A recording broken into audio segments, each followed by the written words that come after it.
গল্পের সওদাগর চ্যানেলে আপনাদের সবাইকে স্বাগতম। আজকে আমরা শুনব সত্যজিৎ রায়ের গোরস্থানের সাবধান পর্ব ২। দুধ চায়ে পরপর দুটো চুমুক দিয়ে সিধু জ্যাঠা গডউইন কথাটা আরো দুবার আওড়ালেন। তারপর বললেন, গডউইন নামটা ফস করে বললে প্রথমটা শেলির শ্বশুরের কথাই মনে হয়, কিন্তু ভারতবর্ষে এসেছে এমন একটা গডউইনও ছিল বটে। কোন বছরে মারা গেছে বললে? ১৮৫৮। আর জন্ম ১৭৮৮। হুম, তাহলে এই গডউইন হতে পারে বটে। ৪৮-এ বোধহয়, কিংবা ৪৯-এ। ক্যালকাটা রিভিউতে একটা লেখা বেরিয়েছিল, টমাসের মেয়ে, নাম শার্লি। না না, শার্লট, শার্লট গডউইন তার বাপ সম্বন্ধে লিখেছিল। মনে পড়েছে। ওরে বাস, সে তো এক তাজ্জব কাহিনী হে ফেলু। অবশ্য শেষ জীবনের কথা লেখেনি শার্লট, আর সেটা আমিও জানিও না। কিন্তু গোড়ায় ভারতবর্ষে এসে তার কীর্তিকলাপ, সেটা একেবারে গল্পের মতো। তুমি তো লখনৌ গেছ। ফেলুদা মাথা নেড়ে হ্যাঁ বলল। বাছাই আংটির ব্যাপারে প্রথম তার গোয়েন্দাগিরির তারাবাজি লখনৌতেই দেখিয়েছিল ফেলুদা। সাদত আলীর কথা জানো তো? জানি।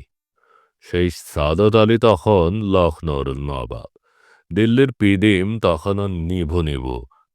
যত রোশনাই সব লখনৌতে। সাদাত ইয়াং বয়সে কলকাতায় ছিল। সাহেবদের সঙ্গে মিশে ইংরেজি ভাষাটা একটু ভাষা ভাষা শিখেছিল, আর শিখেছিল ১৬ আনা সাহেবিয়ানা। আসাদুদ্দৌলা মারা যাবার পর ওয়াজির হন নবাব। সাদত তখন কাশিতে, মন খারাপ, কারণ আশা ছিল আসফার পরপর সেই গদিতে বসবে। এদিকে ওয়াজির ছিল অকর্মার ঢেকি। ব্রিটিশরা তাকে বরদাস্ত করতে পারলে না। ৪ মাসে তার নবাবই দিলে বরবাদ করে। মনে রেখো, অযোধ্যায় তখন কোম্পানির প্রতিপত্তি খুব।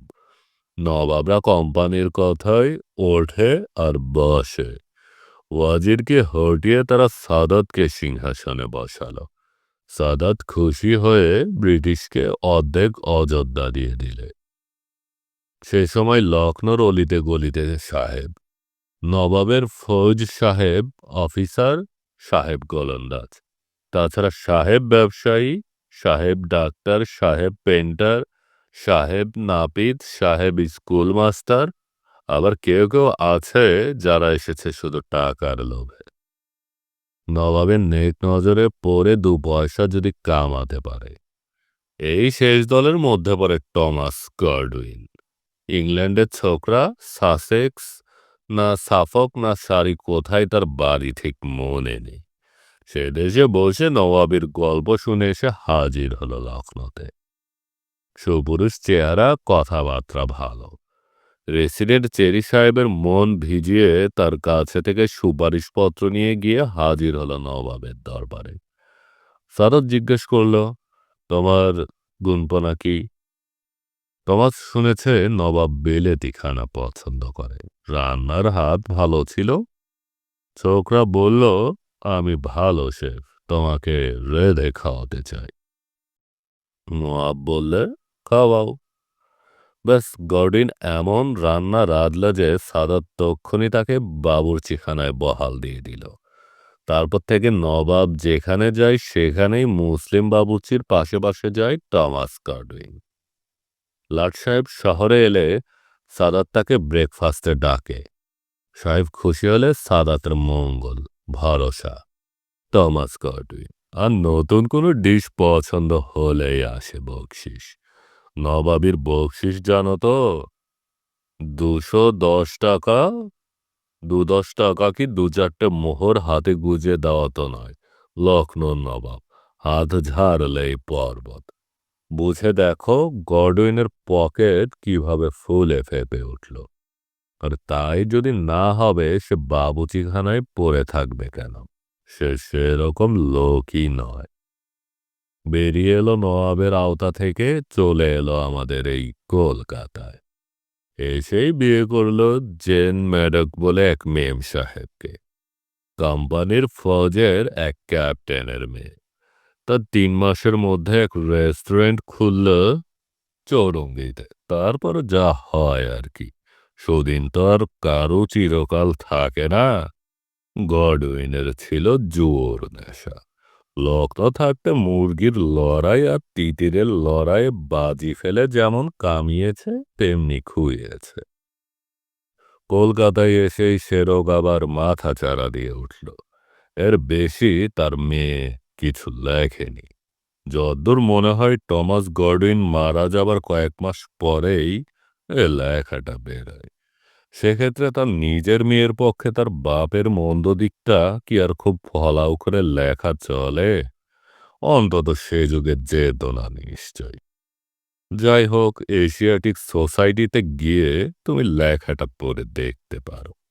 আমি যা বললাম তার চেয়ে ন্যাচারালি আরো বেশি ডিটেল পাবে। আমার অবশ্য মনে হলো সিধু জ্যাঠা পুরো লেখাটাই বাংলা করে বলে ফেলেছেন। ফেলুদা আর আমি দুজনই টমাস গডউইনের এই আশ্চর্য কাহিনী শুনে বেশ কিছুক্ষণ চুপ করে রইলাম। আমাদের আগে সিধু জ্যাঠাই আবার মুখ খুললেন। কিন্তু টমাস গডউইনের বিষয় হঠাৎ জিজ্ঞেস করছো কেন? কি ব্যাপার? ফেলুদা বলল, সেটাই বলছি। তার আগে আরেকটা জিনিস জানার আছে। নরেন্দ্র বিশ্বাস বলে কারুর নাম শুনেছেন, যিনি পুরান কলকাতা নিয়ে প্রবন্ধ টবন্ধ লেখেন? কিসে লেখেন তা জানি না। কোনো অখ্যাত কাগজে লিখলে সে লেখা আমার চোখে পড়বে না। আজকাল আর ধরাবাঁধা কাগজের বাইরে আর কিছু বলি না। কিন্তু এ প্রশ্নই বা কেন? ফেলদার সংক্ষেপে কালকের ঘটনাটা বলে বলল, গাছ পড়ে যদি একটা লোক জখম হয়ে অজ্ঞান হয়, তাহলে তার মানিব্যাগটা 10 হাত দূরে ছিটকে পড়বে কেন? এখানেই খটকা। হুম। সিধু জ্যাঠা একটু গম্ভীর থেকে বললেন, কাল ঝড়ের গতিবেগ ছিল ঘন্টায় 90 মাইল। যদি ভদ্রলোক বেরোয় যে ভদ্রলোকের মানিব্যাগ তার শার্ট বা পাঞ্জাবির বুক পকেটে ছিল, তাহলে দৌড়ে পালাতে গিয়ে পকেট থেকে সে ব্যাগ ছিটকে পড়া কিছুই আশ্চর্য নয়। আর দৌড়ানোর অবস্থাতেই তার মাথায় গাছ পড়ে থাকতে পারে। তাহলে আর রহস্য কোথায়?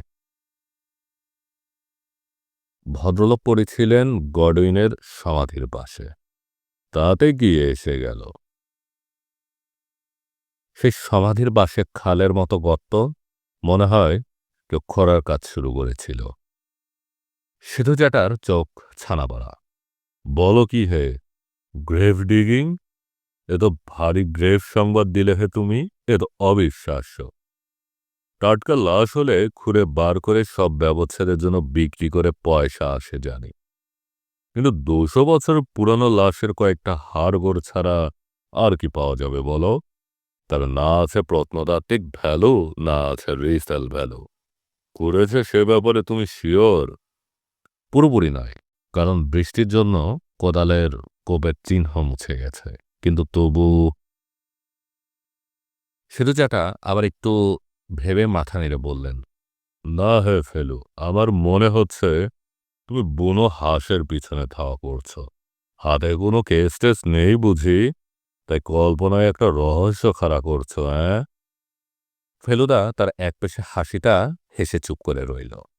সিধু জ্যাঠা বললেন, গডউইনের বংশের যদি কেউ এখানে থাকতো, তাহলে না হয় তাদের জিজ্ঞেস করে কিছু জানা যেত, কিন্তু সেও তো বোধহয় নেই। সব সাহেব পরিবারই তো আর বারওয়েল বা টাইটালার পরিবার নয়, যাদের কেউ না কেউ সেই ক্লাইভের আমল থেকে এই অবধি ইন্ডিয়াতে কাটিয়ে গেছে। এবার ফেলুদা তার এতক্ষণের চাপা খবরটা দিয়ে দিল।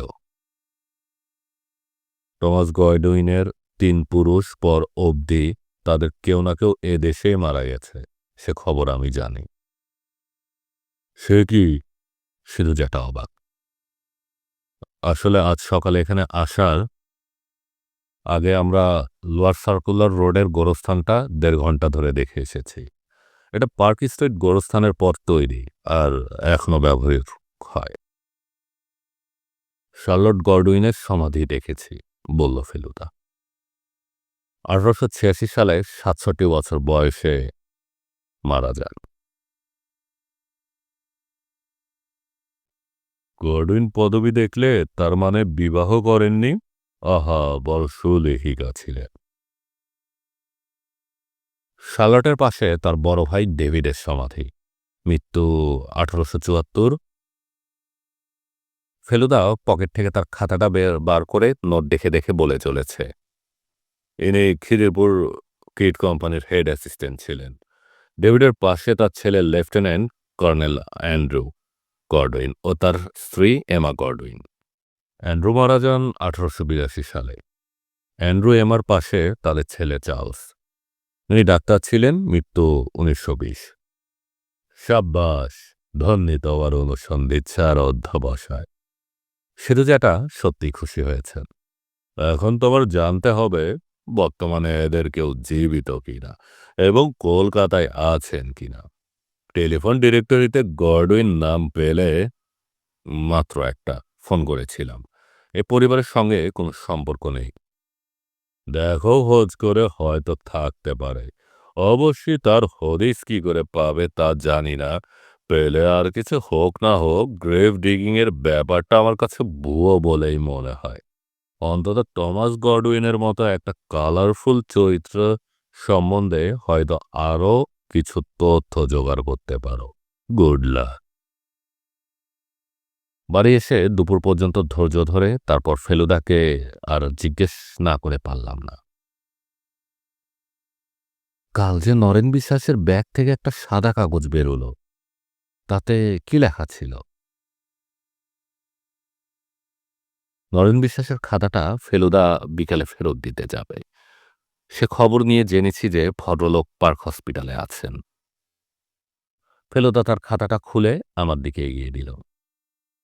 যদি এর মানে বের করতে পারিস তাহলে বুঝবো নোবেল প্রাইজ তোর হাতের মুঠোয়। খাতার উল্টানা পাতায় লেখা রয়েছে, BYS 141 SNB for WG Victoria and PC 44. Re Victorious letter try MNOUGASJWN। আমি মনে মনে বললাম, নোবেল প্রাইজটা ফসকে গেল। তাও মুখে বললাম, ভদ্রলোক কুইন ভিক্টোরিয়া সম্বন্ধে ইন্টারেস্টেড মনে হচ্ছে, কিন্তু ভিক্টোরিয়া অ্যান্ড পিসিটা কি বুঝে উঠতে পারছি না। পিসটা বোধহয় প্রিন্স কনসোর্ট, তার মানে ভিক্টোরিয়ার স্বামী প্রিন্স অ্যালবার্ট। আর কিছুই বুঝতে পারছি না। কেন 44 মানে? আর ট্রাই মানে চেষ্টা, বুঝলি না? ফেলুদার মেজাজ দেখে বুঝলাম সেও বিশেষ কিছু বোঝেনি। ফিরোজাটার কথাটা যে আমারও মনে ধরেনি তা নয়। ফেলুদা সত্যি হয়তো যেখানে রহস্য নেই সেখানে জোর করে রহস্য ঢোকাচ্ছে, কিন্তু তারপরেই মনে পড়ে যাচ্ছে কালকের সেই জ্বলন্ত সিগারেটটা, আর সঙ্গে সঙ্গে পেটের ভেতরটা কেমন যেন খালি হয়ে যাচ্ছে। আমরা আছি জেনে কে পালালো গোরস্থান থেকে, আর বাদলা দিনে সন্ধে করে সে সেখানে গিয়েছিলই বা কেন? আগে থেকেই ঠিক ছিল যে 4টার সময় আমরা নরেন বিশ্বাসের ব্যাগ ফেরত দিতে যাব, আর লালমোহন বাবুই আমাদের এসে নিয়ে যাবেন। টাইম মাফিক বাড়ির সামনে গাড়ি থেকে নামার শব্দ পেলাম।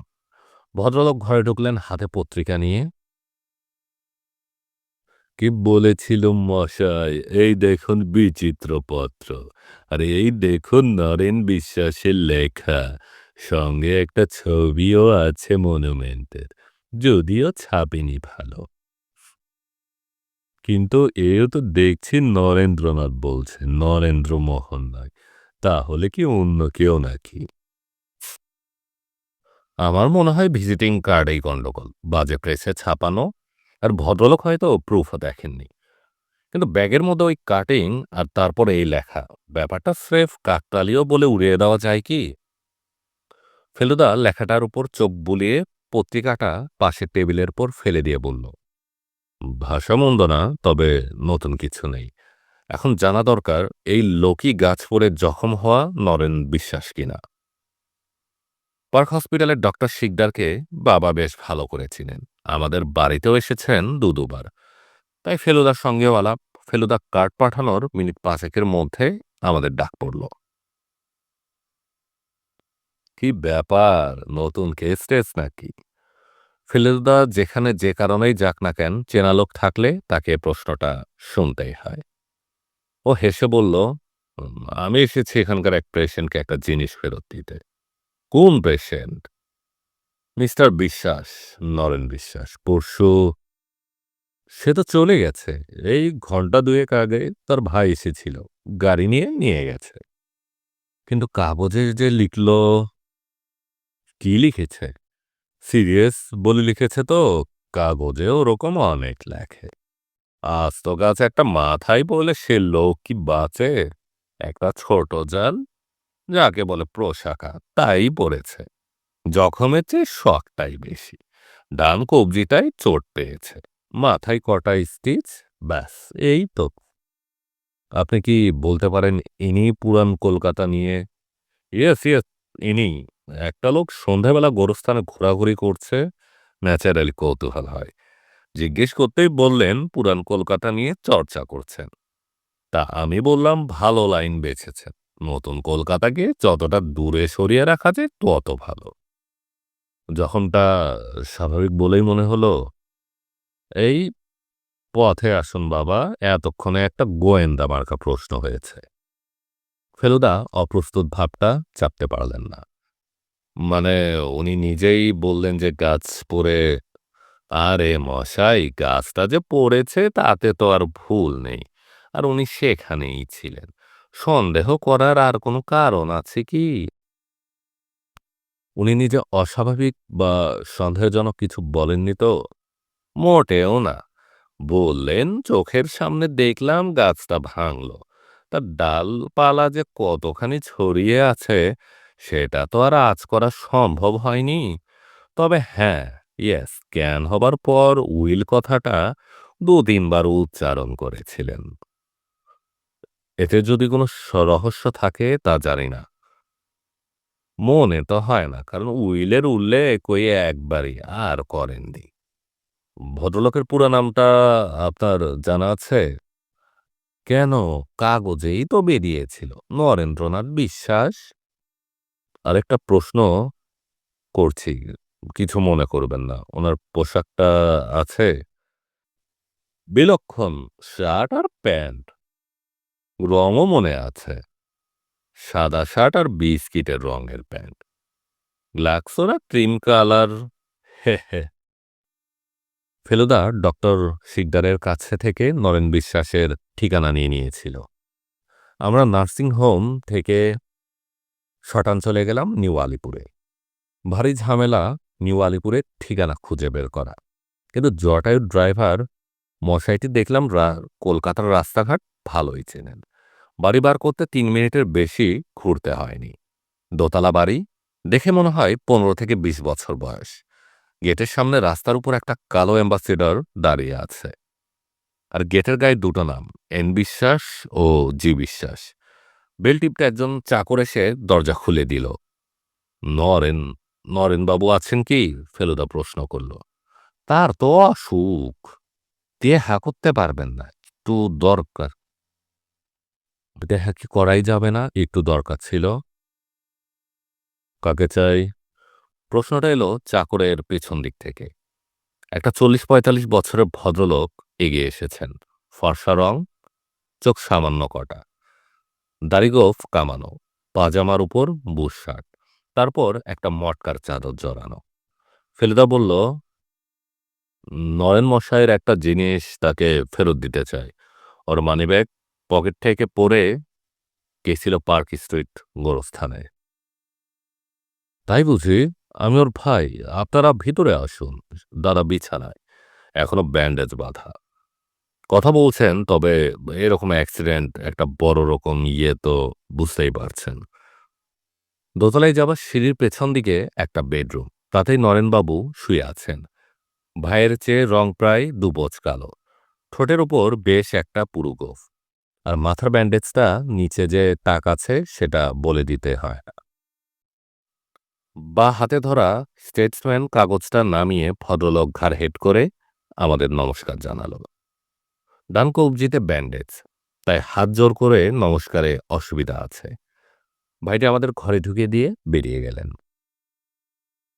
শুনলাম চাকরকে হাত দিয়ে আরো দুটো চেয়ারের কথা বলে দিলেন। এ ঘরে রয়েছে একটি মাত্র চেয়ার, খাটের পাশে ডেস্কের সামনে। ফেলুদা মানিব্যাগটা বের করে এগিয়ে দিল। ওহো, অনেক ধন্যবাদ, আপনি আবার কষ্ট করে। কষ্ট আর কি? ফেলুদা বিভূষণ বিনয়ভূষণ ঘটনাচক্রে ওখানে গিয়ে পড়েছিলাম, আমার এই বন্ধুটি কুড়িয়ে পেলেন তাই। নরেনবাবু এক হাতে মানিব্যাগের খাপগুলো ফাঁক করে তার ভিতরে একবার চোখ বুলিয়ে ফেলুদার দিকে জিজ্ঞাসু দৃষ্টিতে চাইলেন। গোরস্থানে? আমিও আপনাকে ঠিক ওই প্রশ্নই করতে যাচ্ছিলাম। ফেলুদা হেসে বলল, আপনি বোধহয় প্রাচীন কলকাতার ইতিহাস নিয়ে পড়াশোনা করছেন। ভদ্রলোক দীর্ঘ নিঃশ্বাস ফেললেন। করেছিলাম তো বটেই, কিন্তু যা ঘা খেলাম, মনে হয় পবনদেব চাইছেন না আমি এ নিয়ে বেশি ঘাটাঘাটি করি। বিচিত্রপত্র কাগজে যে লেখাটা, ওটা আমারই, মনুমেন্টও আমারই, আরো লিখেছি দু একটা এখানে সেখানে। চাকরি করতাম, গত বছর রিটায়ার্ড করেছি। কিছু তো একটা করতে হবে, ছাত্র ছিলাম ইতিহাসের, ছোটবেলা থেকেই ওদিকটাই ঝোঁক। কলেজে থাকতে বাগবাজার থেকে হেঁটে দমদম যাই ক্লায়েব সাহেবের বাড়ি দেখতে। দেখেছেন? এই সেদিন অবধি ছিল একতলা বাংলো টাইপ বাড়ি, সামনে ইস্ট ইন্ডিয়া কোম্পানির কোর্ট অফ আর্মস। আপনি প্রেসিডেন্টেতে পড়েছেন? খাটের ডান পাশেই টেবিল, আর তার দুহাত উপরেই দেওয়ালে একটা পাঠানো গ্রুপ ছবিতে প্রেসিডেন্টি কলেজ alumni অ্যাসোসিয়েশন 1953। শুধু আমি কেন, বললেন নরেন বিশ্বাস, আমার ছেলে, ভাই, বাপ, ঠাকুরদা সবাই প্রেসিডেন্সির ছাত্র। ওটা একটা ফ্যামিলি ট্র্যাডিশন। এখন বলতে লজ্জা করে, আমরা সোনার মেডেল পাওয়া ছাত্র, গিরিন আমি দুজনেই। কেন লজ্জা কেন?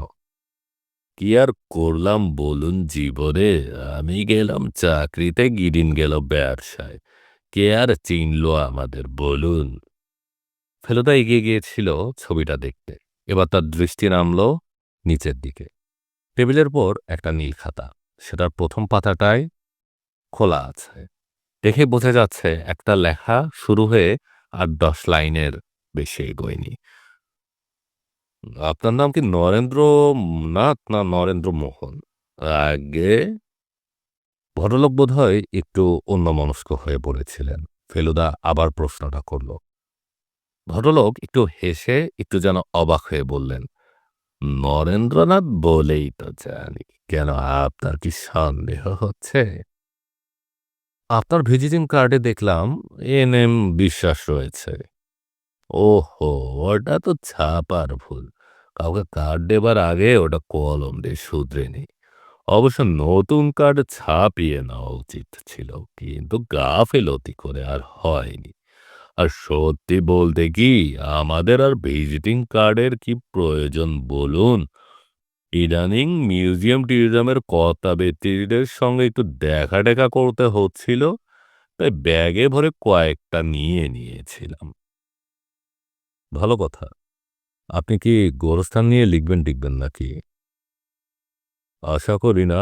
আপনার মতো ইয়াং রাইভেলের সঙ্গে কিন্তু পেরে উঠব না। ফেলুদা যাবার জন্য উঠে পড়ে বলল, আমি লিখে দেখি না, শুধু জেনেই আনন্দ। ভালো কথা, একটা অনুরোধ আছে। পুরান কলকাতা নিয়ে পড়াশোনা করতে যদি গডউইন পরিবারের কোনো উল্লেখ পান, তাহলে অনুগ্রহ করে জানালে উপকার হবে। গডউইন পরিবার? গডউইন, টমাস গডউইনের সমাধি পার্ক স্ট্রিট গোরস্থানে রয়েছে। ইনফ্যাক্ট একই গাছ একসঙ্গে আপনাকে এবং গডউইনের সমাধিকে জখম করেছে। তাই বুঝি? আর সার্কুলার রোড গোরস্থানে গডউইন পরিবারের আরো ৫টা সমাধি রয়েছে। অবশ্যই জানাবো, কিন্তু কোথায় জানাবো আপনার ঠিকানাটা? ফেলুদা তার প্রাইভেট ইনভেস্টিগেটর লেখা কার্ডটা নরেনবাবুর হাতে তুলে দিল। এই পেশা আপনার, গোয়েন্দাগিরি? ভদ্রলোক বেশ একটু অবাক হয়ে প্রশ্ন করলেন। আগে হ্যাঁ, কলকাতায় প্রাইভেট ডিটেকটিভ আছে বলে শুনেছি, কিন্তু চোখে দেখলাম এই প্রথম। তুমি ভিক্টোরিয়ার কথাটা জিজ্ঞেস করলে না কেন? আমি ফেলুদাকে জিজ্ঞেস করলাম গাড়িতে চৌরঙ্গীর দিকে যেতে যেতে। আজ লালমোহনবাবু ধরেছেন ব্লু ফক্সে গিয়েই চা স্যান্ডউইচ খাওয়াবেন। কে জানতো যে ব্লু ফক্সে গিয়েই ঘটনার মোড় ঘুরে যাবে? ফেলুদা বলল, তার ব্যাগের কাগজপত্র আমি ঘাঁটাঘাঁটি করেছি। সেটা জানলে কি ভদ্রলোক খুব খুশি হতেন? আর লেখাটা সাংকেতিক না হোক, সংক্ষিপ্ত ভাষায় তো বটেই। যদি কোনো গোপনীয় ব্যাপার হয়ে থাকে। তা বটে। লালমোহনবাবুকে একটু ভাবুক বলে মনে হচ্ছিল। ফেলুদাও সেটা লক্ষ্য করেছে। বলল, আপনার চোখে উদাস দৃষ্টি কেন? ভদ্রলোক একটা দীর্ঘ নিঃশ্বাস ফেলে বললেন, পুলুক ছোকরার জন্য একটা ভালো প্লট ফেলেছিল। নির্ঘাত আবার হিট হতো। আজ সে আজ লিখেছে হিন্দি ছবিতে নাকি থ্রিলার ফাইটিং এর বাজার মন্দা। সবাই নাকি ভক্তিমূলক ছবিটায়। জয় সন্তোষীমা সুপারহিট হবার ফলে নাকি এই হাল। ভেবে দেখুন। তা আপনার মুশকিলটা কোথায়? ভক্তিভাব যাচ্ছে না মনে? লালমোহনবাবু কথাটার উত্তর দেবারও প্রয়োজন বোধ করলেন না। কেবল ভীষণ একটা অভক্তির ভাব করে দুবার হেল হেল বলে চুপ করে গেলেন। হেল বলার কারণ অবশ্য পুলক ঘোষালের চিঠি নয়। আমরা বিড়লা প্ল্যানেটেরিয়াম ছাড়িয়ে চৌরঙ্গিতে এসে পড়েছি। বাই মাটির পাহাড় ময়দানটাকে আলাদা করে দিয়েছে। লালমোহনবাবু কিছুদিন থেকে পাতার রেল না বলে হেল রেল বলছেন। গাড়ি ক্রমাগত গাড্ডায় পড়ছে, আর লালমোহনবাবু শিউরে শিউরে উঠছেন। বললেন, স্প্রিংটার যতটা খারাপ ভাবছেন ততটা নয়। চলুন রেড রোড দিয়ে দেখবেন, গাড়ির কোনো দোষ নেই। তাও তো এখন পাকা রাস্তা, বলল ফেলুদা। ২০০ বছর আগে রাস্তা ছিল গেও কাঁচা, কল্পনা করে দেখুন। তখন তার অ্যাম্বাসেডর ছিল না, এত ভিড়ও ছিল না। ভিড় ছিল, তবে সে মানুষের নয়, হারগিলের। হারগিলে? ৪.৫ ফুট লম্বা পাখি, রাস্তার ময়লা খুঁটে খুঁটে খেত। এখন যেমন দেখছেন কাকচড়ুই, তখন ছিল হারগিলে। গঙ্গার জলে মরা ভাসে যেত, তারপর বসে দিব্যি নৌ সফর করত। জংলি জায়গা বলুন, বিভৎস ভয়াবহ।